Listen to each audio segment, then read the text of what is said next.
Auto immune disorders ಅಂದ್ರೆ ನಮ್ಮ ದೇಹ ನಮ್ಮ ಕಣಗಳನ್ನೇ ಫಾರೆನ್ ಸೆಲ್ಸ್ ಅಂತ ಅನ್ಕೊಂಡ್ಬಿಡುತ್ತೆ.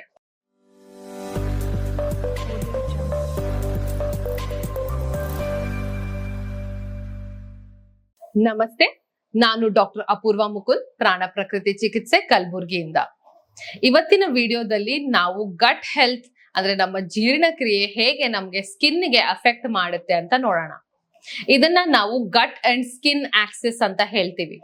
ಗಟ್ ಅಂದ್ರೆ ಏನು? ನಮ್ಮ ಡೈಜೆಸ್ಟಿವ್ ಸಿಸ್ಟಮ್, ಎಲ್ಲಿ ಜೀರ್ಣಕ್ರಿಯೆ ಆಗುತ್ತೋ, ಪ್ರೊಸೆಸ್ ಡೈಜೆಷನ್, ಅಬ್ಸಾರ್ಪ್ಷನ್, ಹಾಗೆ ನಿಮ್ಮ ವೇಸ್ಟ್ ಗಳನ್ನ ಆಚೆ ಹಾಕೋದು, ಇದೆಲ್ಲ ಪ್ರೊಸೆಸ್ ಆಗೋದು ನಿಮ್ಮ ಗಟ್ ಅಲ್ಲಿ, ಅಂದ್ರೆ ಡೈಜೆಸ್ಟಿವ್ ಟ್ರ್ಯಾಕ್ಟ್ ಅಲ್ಲಿ.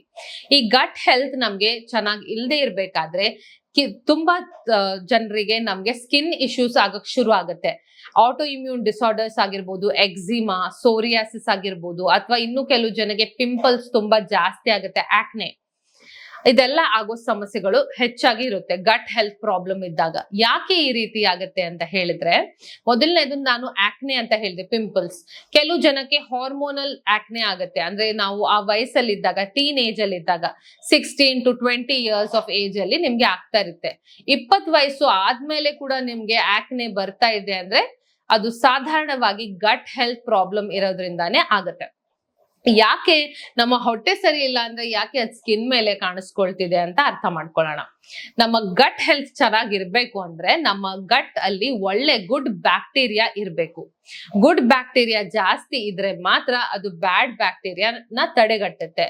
ಈ ಗುಡ್ ಬ್ಯಾಕ್ಟೀರಿಯಾ ಹೇಗೆ? ನಮ್ಮ ದೇಶದ ಮಿಲಿಟರಿ ಇದ್ದಂಗೆ, ಬಾರ್ಡರ್ ಅಲ್ಲಿ ಸೆಕ್ಯೂರಿಟಿ ಫೋರ್ಸ್ ಇದ್ದಂಗೆ. ಸೊ ಗುಡ್ ಬ್ಯಾಕ್ಟೀರಿಯಾ ಜಾಸ್ತಿ ಇದ್ದಾಗ ನಮ್ಮ ಬಾಡಿನ ಪ್ರೊಟೆಕ್ಟ್ ಮಾಡುತ್ತೆ. ಏನಾದ್ರೂ ಶತ್ರು ಬಂದ್ರೆ ಫೈಟ್ ಮಾಡುತ್ತೆ. ಬಾಡಿಯಲ್ಲಿ ಏನಾದ್ರೂ ಇನ್ಫೆಕ್ಷನ್ ಆದ್ರೆ ಫೈಟ್ ಮಾಡೋ ಕೆಪಾಸಿಟಿ ಇರುತ್ತೆ. ಬಟ್ ನಿಮ್ಗೆ ಗಟ್ ಹೆಲ್ತ್ ಪ್ರಾಬ್ಲಮ್ ಆಗಿದೆ, ನಿಮ್ಗೆ ಡೈಜೆಸ್ಟಿವ್ ಇಶ್ಯೂಸ್ ಇದೆ ಅಂದ್ರೆ ಅದರ ಅರ್ಥ ಏನು? ಆಲ್ರೆಡಿ ನಿಮ್ಗೆ ಸೆಕ್ಯೂರಿಟಿ ಫೋರ್ಸ್ ತುಂಬಾ ವೀಕ್ ಇದೆ, ತುಂಬಾ ಕಡಿಮೆ ಇದೆ ಈ ಗಟ್ ಬ್ಯಾಕ್ಟೀರಿಯಾ ಅಂತ ಅರ್ಥ. ಸೊ ಈ ಕಡಿಮೆ ಸೆಕ್ಯೂರಿಟಿ ಇದ್ದಾಗ ಏನಾಗುತ್ತೆ? ಶತ್ರು ಒಳಗಡೆ ಬರ್ತಾನೆ, ನಿಮ್ಗೆ ಇನ್ಫೆಕ್ಷನ್ ಕ್ರಿಯೇಟ್ ಆಗುತ್ತೆ, ನಿಮ್ಗೆ ಪ್ರಾಬ್ಲಮ್ಸ್ ಉಂಟು ಮಾಡುತ್ತೆ. ಸೊ ಅದಕ್ಕಾಗಿ ಹೇಗೆ ನಮ್ಮ ಬಾಡಿಯಲ್ಲಿ, ನಮ್ಮ ಗಟ್ ಅಲ್ಲಿ ಸೆಲ್ಸ್ ಇರುತ್ತೆ, ಈ ಕಣಗಳು ಏನು ಲೈನ್ ಆಗಿ ಅರೇಂಜ್ ಆಗಿರುತ್ತೆ, ಒಂದು ಗೇಟ್ ತರ.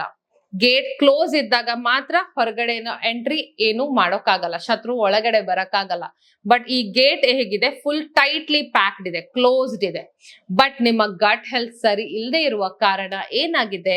ಈ ಕಣಗಳು ದೂರ ಹೋಗ್ತಾ ಬಂದಿದೆ, ಅಂದ್ರೆ ಈ ತರ ಗ್ಯಾಪ್ಸ್ ಆಗಿದೆ. ಈ ಗ್ಯಾಪ್ ಆದಾಗ ಏನಾಗುತ್ತೆ ಅಂದ್ರೆ ಹೊರಗಡೆ ಇರುವ ಯಾವುದೇ ಒಂದು ಆ ಮಾಲಿಕ್ಯೂಲ್ ಒಳಗಡೆ ಈಸಿಯಾಗಿ ಬರ್ಬೋದು. ಆ ರೀತಿ ನಿಮ್ಮ ಗಟ್ ಅಲ್ಲಿ ಇನ್ಫೆಕ್ಷನ್ ಆಗಿದೆ. ಸೊ ಈಗ ನೀವು ಏನಾದ್ರೂ ತಿಂತಿದ್ದೀರಾ, ಅದು ಚೆನ್ನಾಗಿ ಜೀರ್ಣ ಆಗ್ತಾ ಇಲ್ಲ ಅಂದ್ರೆ ಎಲ್ಲಿದೆ? ಜೀರ್ಣ ಆಗದೆ ಇರುವ ಕಣಗಳು ನಿಮ್ಮ ಹೊಟ್ಟೆ ಒಳಗಡೆನೆ ಉಳ್ಕೊಳ್ಳುತ್ತೆ. ಈ ಜೀರ್ಣ ಆಗದೆ ಇರುವಂತದ್ದು ನಮ್ಮ ರಕ್ತನಾಳದಲ್ಲಿ ಎಂಟ್ರಿ ಆಗುತ್ತೆ. ಯಾಕೆ? ನಾನು ಆಲ್ರೆಡಿ ಹೇಳ್ದೆ, ನಿಮ್ಮ ಕಣಗಳು ತುಂಬಾ ದೂರ ಆಗಿದೆ, ಗ್ಯಾಪ್ ಬಂದ್ಬಿಟ್ಟಿದೆ ನಿಮ್ಮ ಇಂಟೆಸ್ಟೈನಲ್ ಸೆಲ್ಸ್ ಅಲ್ಲಿ. ಮತ್ತೆ ಬಾರ್ಡರ್ ಸೆಕ್ಯೂರಿಟಿ ಫೋರ್ಸ್ ಅಂದ್ರೆ ನಿಮ್ಮ ಗುಡ್ ಬ್ಯಾಕ್ಟೀರಿಯಾ ತುಂಬಾ ಕಮ್ಮಿ ಆಗಿ ಬ್ಯಾಡ್ ಬ್ಯಾಕ್ಟೀರಿಯಾ ಜಾಸ್ತಿ ಇದೆ. ಸೊ ಈಸಿಯಾಗಿ ಡೈಜೆಸ್ಟ್ ಆಗದೆ ಇರುವಂತದ್ದು ನಮ್ಮ ಬ್ಲಡ್ ಅಲ್ಲಿ ಎಂಟ್ರಿ ಆಗುತ್ತೆ. ಬ್ಲಡ್ ಅಲ್ಲಿ ಎಂಟ್ರಿ ಆದಾಗ ನಮ್ಮ ಬಾಡಿ ಏನ್ ಮಾಡುತ್ತೆ? ಹೊರಗಡೆಯಿಂದ ಏನೇ ಬರ್ಲಿ ಅದನ್ನ ಅಟ್ಯಾಕ್ ಮಾಡುತ್ತೆ. ಅಟ್ಯಾಕ್ ಮಾಡಿ ನಿಮ್ಮ ಬಾಡಿನ ಪ್ರೊಟೆಕ್ಟ್ ಮಾಡುತ್ತೆ. ಸೊ ನಮ್ಮ ಬಾಡಿ ಏನ್ ಅನ್ಕೊಳ್ಳುತ್ತೆ? ಇದು ಒಂದು ಹೊರಗಡೆಯಿಂದ ಬಂದಿರೋ ಕಣ, ಇದನ್ನ ನಾವು ಅಟ್ಯಾಕ್ ಮಾಡ್ಬೇಕು ಅಂತ ಅನ್ಕೊಂಡು ಅದನ್ನ ಅಟ್ಯಾಕ್ ಮಾಡುತ್ತೆ. ಅದು ಅನ್ನೆಸೆಸರಿ ನಿಮ್ಮ ಬಾಡಿಯಲ್ಲಿ ಇಮ್ಯೂನ್ ರೆಸ್ಪಾನ್ಸ್ ಕ್ರಿಯೇಟ್ ಆಗುತ್ತೆ. ಇದರಿಂದಾನೇ ಸ್ಟಾರ್ಟ್ ಆಗೋದು ಆಟೋ ಇಮ್ಯೂನ್ ಡಿಸಾರ್ಡರ್ಸ್. ಅಂದ್ರೆ ನಮ್ಮ ದೇಹ ನಮ್ಮ ಕಣಗಳನ್ನೇ ಫಾರೆನ್ ಸೆಲ್ಸ್ ಅಂತ ಅನ್ಕೊಂಡ್ಬಿಡುತ್ತೆ. ನಮ್ಮ ದೇಹದಲ್ಲಿ ಇರುವ ಕಣಗಳನ್ನೇ ಫಾರೆನ್ ಸೆಲ್ಸ್ ಅಂತ ತಿಳ್ಕೊಂಡು, ಶತ್ರು ಅಂತ ತಿಳ್ಕೊಂಡು ಅಟ್ಯಾಕ್ ಮಾಡಕ್ಕೆ ಶುರು ಮಾಡುತ್ತೆ. ಅಟ್ಯಾಕ್ ಮಾಡಿದಾಗ ಅದರ ಸೈಡ್ ಎಫೆಕ್ಟ್ ಇದ್ದೇ ಇರುತ್ತೆ. ಅಟ್ಯಾಕ್ ಮಾಡಿದಾಗ ಅದರ ರಿಯಾಕ್ಷನ್ಸ್ ಎಲ್ಲ ನಮ್ಮ ಬಾಡಿಗೆ ಬಂದು ಡ್ಯಾಮೇಜಸ್ ಆಗ್ತಾ ಹೋಗುತ್ತೆ. ಇದನ್ನ ನಾವು ಲೀಕಿ ಗಟ್ ಸಿಂಡ್ರೋಮ್ ಅಂತ ಹೇಳ್ತೀವಿ. ಅಂದ್ರೆ ನಿಮ್ಮ ಗಟ್ ಲೈನಿಂಗ್ ಅಲ್ಲಿ ಲೀಕ್ ಆಗ್ತಿದೆ ಅಂತ ಅರ್ಥ. ಸೊ ಈ ಲೀಕಿ ಗಟ್ ಸಿಂಡ್ರೋಮ್ ಇಂದ ಆಟೋ ಇಮ್ಯೂನ್ ಡಿಸಾರ್ಡರ್ಸ್ ತುಂಬಾ ಕಾಮನ್ ಆಗಿ ಬರುತ್ತೆ. ಅದಕ್ಕೆ ನಮ್ಮ ಸ್ಕಿನ್ ಅಲ್ಲಿ ಇದು ಕಾಣಿಸುತ್ತೆ. ಈ ಲೀಕಿ ಗಟ್ ಸಿಂಡ್ರೋಮ್ ನಮ್ಮ ಬಾಡಿಯಲ್ಲಿ ಎಲ್ಲ ಆರ್ಗನ್ಸ್ ನ ಡ್ಯಾಮೇಜ್ ಮಾಡೋ ಸಾಧ್ಯತೆ ಇರುತ್ತೆ. ಬಟ್ ಕಾಮನ್ ಆಗಿ ಫಸ್ಟ್ ಸೈನ್ ಏನು ಅಂದ್ರೆ ನಮ್ಮ ಸ್ಕಿನ್ ಮೇಲೆ ಕಾಣಿಸ್ಕೊಳ್ಳೋದು. ತುಂಬಾ ಜಾಸ್ತಿ ಪಿಗ್ಮೆಂಟೇಶನ್ ಆಗಿರ್ಬೋದು, ಅಥವಾ ನಮ್ಗೆ ಆಕ್ನೆ, ಪಿಂಪಲ್ಸ್ ಬರುವಂತದ್ದು ರೀಸನ್ನೇ ಇಲ್ಲ. ನಮ್ಗೆ ಏಜು 25 ಜಾಸ್ತಿ ಇದೆ ಆದ್ರೂ ಪಿಂಪಲ್ ಬರ್ತಿದೆ. ಆಮೇಲೆ ಅದಲ್ಲದೆ ನಿಮ್ಗೆ ತುಂಬಾ ಇಚ್ಚಿಂಗ್ ಆಗೋದು, ಸೋರಿಯಾಸಿಸ್, ಎಕ್ಸಿಮಾ ಇದೆಲ್ಲ ಲೀಕಿ ಗಟ್ ಇಂದ ಸ್ಟಾರ್ಟ್ ಆಗಿರುವಂತದ್ದು. ಸೊ ಅದಕ್ಕೆ ಇದೆಲ್ಲ ಟ್ರೀಟ್ಮೆಂಟ್ ಮಾಡ್ಬೇಕು ಅಂದ್ರೆ ಮೊದಲನೇದು ನಿಮ್ಮ ಗಟ್ ಹೆಲ್ತ್ ನ ಇಂಪ್ರೂವ್ ಮಾಡೋದು ತುಂಬಾ ಇಂಪಾರ್ಟೆಂಟ್. ಅದಕ್ಕೆ ಇವತ್ತಿನ ವಿಡಿಯೋದಲ್ಲಿ ನಾವು ಗಟ್ ಹೆಲ್ತ್ ಮತ್ತೆ ನಿಮ್ಮ ಸ್ಕಿನ್ ಗೆ ಎಷ್ಟು ಡೀಪ್ ಕನೆಕ್ಷನ್ ಇದೆ ಅಂತ ಹೇಳ್ತಿರೋದು. ಇವತ್ತಿನ ದಿನ ನೀವು ಆಚೆ ತಿಂತೀರಾ, ಕರೆಕ್ಟ್, ಎಷ್ಟು ಜಂಕ್ ಐಟಮ್ಸ್ ತಿಂತೀರಾ, ಅದೆಲ್ಲ ತಿನ್ನೋದ್ರಿಂದ ನಮ್ಮ ಬಾಡಿಯಲ್ಲಿ ಜೀರ್ಣಕ್ರಿಯೆ ಸರಿ ಆಗ್ತಾ ಇಲ್ಲ. ಅದಕ್ಕೆ ನಾವ್ ಅಂತೀವಿ ಇಂಪ್ಯೂರ್ ಬ್ಲಡ್ ಇದೆ, ಬ್ಲಡ್ ಪ್ಯೂರ್ ಇಲ್ಲ, ಅದಕ್ಕೆ ನಮ್ಗೆ ಪಿಂಪಲ್ ಆಗ್ತಿದೆ. ಯಾಕೆ ಪ್ಯೂರ್ ಇಲ್ಲ?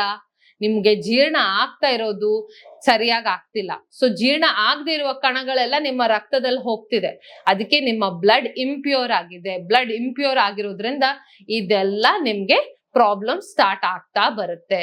ಸೊ ಫಸ್ಟ್ ನಿಮ್ಗೆ ತುಂಬಾ ಆಯುರ್ವೇದಿಕ್ ತುಂಬಾ ಅಡ್ವರ್ಟೈಸ್ ನೋಡಿ ಕುಡ್ದಿರ್ತೀರಾ, ಪಿಂಪಲ್ಸ್ ಎಲ್ಲ ಕ್ಲಿಯರ್ ಆಗುತ್ತೆ, ಬ್ಲಡ್ ಪ್ಯೂರಿಫೈ ಆಗುತ್ತೆ ಅಂತ. ಅದೆಲ್ಲ ಏನ್ ಮಾಡುತ್ತೆ? ನಿಮ್ಗೆ ಜೀರ್ಣಕ್ರಿಯೆ ಸ್ವಲ್ಪ ಬೆಟರ್ ಆಗಿ ಮಾಡುತ್ತೆ, ಡೈಜೆಷನ್ ಇಂಪ್ರೂವ್ ಮಾಡುತ್ತೆ. ಸೊ ಆ ಡೈಜೆಷನ್ ಇಂಪ್ರೂವ್ ಮಾಡೋದು ನೀವು ನ್ಯಾಚುರಲ್ ಆಗಿ ಮಾಡ್ಕೊಂಡ್ರೆ ಯಾವುದೇ ಹೊರಗಡೆ ಇರುವ ಪ್ರಾಡಕ್ಟ್ಸ್ ನ ತಗೊಳ್ಳೋ ಅವಶ್ಯಕತೆ ನಿಮ್ಗೆ ಬರೋದಿಲ್ಲ. ಸೊ ನ್ಯಾಚುರಲ್ ಆಗಿ ನಿಮ್ಮ ಮನೆಯಲ್ಲೇ ನೀವು ಈ ಜೀರ್ಣಕ್ರಿಯೆ ಇಂಪ್ರೂವ್ ಮಾಡ್ಕೊಳ್ಳಿ. ಈ ಗುಡ್ ಬ್ಯಾಕ್ಟೀರಿಯಾ ಅಂತ ನಾನು ಹೇಳ್ದೆ, ನಿಮ್ಮ ಬಾಡಿ ಸೆಕ್ಯೂರಿಟಿ ಫೋರ್ಸ್ ನ ಇಂಪ್ರೂವ್ ಮಾಡ್ಕೊಳ್ಳಿ. ಗುಡ್ ಬ್ಯಾಕ್ಟೀರಿಯಾ ಇನ್ಕ್ರೀಸ್ ಮಾಡ್ಬೇಕು ಅಂದ್ರೆ ನಿಮ್ಗೆ ಆಲ್ರೆಡಿ ಗೊತ್ತಿದೆ ಗುಡ್ ಬ್ಯಾಕ್ಟೀರಿಯಾ ಯಾವ್ದ್ರಲ್ಲೆಲ್ಲ ಇರುತ್ತೆ ಅಂದ್ರೆ ಮೊಸರು, ಮಜ್ಜಿಗೆ, ಈ ಫರ್ಮೆಂಟೆಡ್ ಫುಡ್ ಐಟಮ್ಸ್ ಆಗಿರ್ಬೋದು, ಪಿಕಲ್ಸು, ಆಮೇಲೆ ನಿಮ್ಮ ಮನೆಯಲ್ಲಿ ಮಾಡುವಂತ ಇಡ್ಲಿ, ದೋಸೆ ಇದೆಲ್ಲ ಕೂಡ ಒಳ್ಳೆ ಪ್ರೋಬಯೋಟಿಕ್ಸ್. ಇದೆಲ್ಲ ನಿಮ್ಮ ಗಟ್ ಹೆಲ್ತ್ ನ ಇಂಪ್ರೂವ್ ಮಾಡುತ್ತೆ. ಇದನ್ನೆಲ್ಲ ತಗೊಳ್ಳಿ. ಅದ್ರ ಜೊತೆಗೆ ನಿಮ್ಮ ಹಣ್ಣು ತರಕಾರಿಗಳು, ನಿಮ್ಮ ಫೈಬರ್ ಕಂಟೆಂಟ್ ನು ಕೂಡ ಜಾಸ್ತಿ ಮಾಡಿ. ಎವ್ರಿ ಡೇ ನಿಮ್ಗೆ ಕರೆಕ್ಟ್ ಆಗಿ ಮೋಷನ್ ಪಾಸ್ ಆಗ್ತಾ ಇದೆಯಾ, ಜೀರ್ಣಕ್ರಿಯೆ ಸರಿ ಇದೆಯಾ, ನಮ್ಗೆ ಏನಾದ್ರೂ ಅಸಿಡಿಟಿ, ಬ್ಲೋಟಿಂಗ್ ಈ ರೀತಿ ತೊಂದರೆಗಳಾಗ್ತಿದ್ಯಾ ಅಂತ ಚೆಕ್ ಮಾಡ್ಕೊಳ್ಳಿ. ಇದೆಲ್ಲ ಪ್ರಾಬ್ಲಮ್ಸ್ ಇದ್ರೆ ಫಸ್ಟ್ ಅದನ್ನ ಟ್ರೀಟ್ಮೆಂಟ್ ಮಾಡ್ಕೊಳ್ಳಿ. ಆಟೋಮೆಟಿಕ್ ಆಗಿ ನಿಮ್ಮ ಸ್ಕಿನ್ ಇಶ್ಯೂಸ್, ನಿಮ್ಮ ಸೋರಿಯಾಸಿಸ್, ಪಿಗ್ಮೆಂಟೇಷನ್, ನಿಮ್ಮ ಆಕ್ನೆ ಪ್ರಾಬ್ಲಮ್ಸ್ ಎಲ್ಲ ಸಾಲ್ವ್ ಆಗ್ತಾ ಬರುತ್ತೆ. ಸೊ ಅದಕ್ಕೆ ತುಂಬಾ ಇಂಪಾರ್ಟೆಂಟ್ ನಿಮ್ಗೆ ಅರ್ಥ ಮಾಡಿಸೋದು ಈ ಸ್ಕಿನ್ ಮತ್ತೆ ಗಟ್ ನ ಕನೆಕ್ಷನ್. ಸೊ ನಾವ್ ಯಾಕೆ ನಿಮ್ಗೆ ಎಜುಕೇಟ್ ಮಾಡ್ತಾ ಇದೀವಿ ಅಂದ್ರೆ ನೀವು ರ್ಯಾಂಡಮ್ ಆಗಿ ಮಾರ್ಕೆಟ್ ಅಲ್ಲಿ ಸಿಗೋದೆಲ್ಲ ಯೂಸ್ ಮಾಡಿ ಯಾವ್ದೋ ಟ್ರೀಟ್ಮೆಂಟ್ಗೆ ಬಿದ್ದು ಒಳಗಾಗ್ಬೇಡಿ. ಅದರಿಂದ ಸೈಡ್ ಎಫೆಕ್ಟ್ಸ್ ನಿಮ್ಗೆ ಆಗ್ಬಾರ್ದು. ಕರೆಕ್ಟ್ ಆಗಿ ನಿಮ್ಗೆ ಮಾಹಿತಿ ಸಿಕ್ಕರೆ, ನಿಮ್ಗೆ ಎಜುಕೇಶನ್ ಒಳ್ಳೆ ರೀತಿಯಾಗಿ ಯಾಕೆ ಆಗ್ತಿದೆ ಅಂತ ಗೊತ್ತಾದ್ರೆ ಅದರ ಟ್ರೀಟ್ಮೆಂಟ್ ಮಾಡ್ಕೊಳ್ಳೋಕೆ ನಿಮ್ಗೆ ತುಂಬಾ ಸುಲಭವಾಗುತ್ತೆ ಅಂತ. ಮುಂದಿನ ವಿಡಿಯೋದಲ್ಲಿ ಮತ್ತೊಂದು ವಿಷಯ ಜೊತೆಗೆ ಭೇಟಿಯಾಗೋಣ. ಧನ್ಯವಾದ.